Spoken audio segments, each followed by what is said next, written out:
पाहूया पहिला चेंडू तुषार मांगरे यांचा आणि महेश यांनी फिरकावलेला आहे आणि या ठिकाणी एक धाव घेण्यामध्ये यशस्वी. खूप छान प्रकारे फिरकावला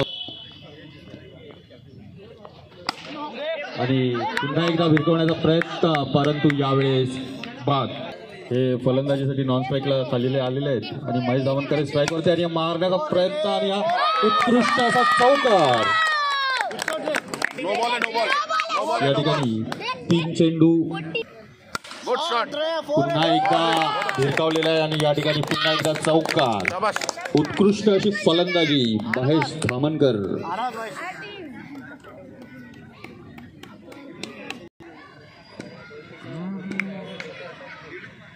पुन्हा एकदा भिरकावण्याचा प्रयत्न आणि एका धावेवरती या ठिकाणी समाधान. या ठिकाणी 11 धावा जिंकण्याकरिता 33 धावांची आवश्यकता. महेश यांनी देखील उत्कृष्ट असा भिरकावलाय, परंतु गच्चा असं क्षेत्ररक्षण आणि पुन्हा एकदा चौकार.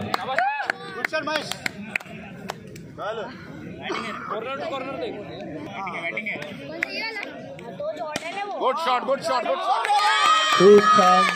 दोन्ही महेश या ठिकाणी चौकारांवरती चौकार देत चाललेले आहेत.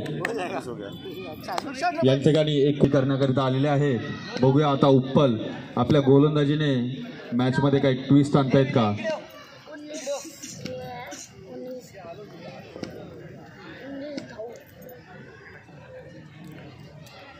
हा पहिला चेंडू आणि या ठिकाणी एका धावेवरती समाधान आणि नकारात्मक चेंडू पंचांचा निर्णय. या ठिकाणी पूर्ण धावा झालेल्या आहेत 21. हा दुसरा चेंडू पुन्हा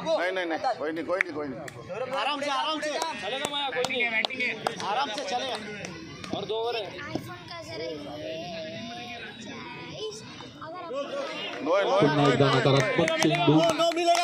धावसंख्येमध्ये भर पडून धावसंख्या झालेली आहे 22.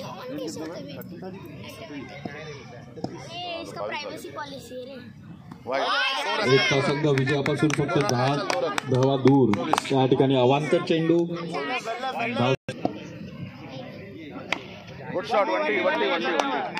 पुन्हा एकदा धावसंख्येत आवश्यकता. पुन्हा एकदा अवांतर चेंडू.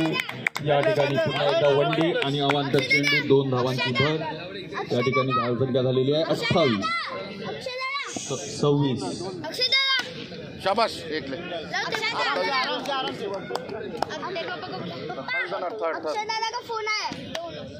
धावसंख्या झालेली आहे 28.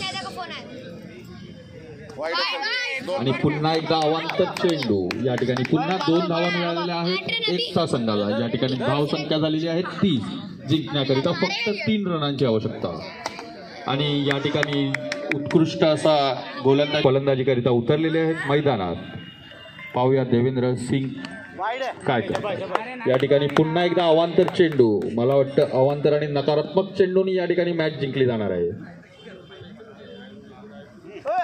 पुन्हा एकदा अवांतर चेंडू.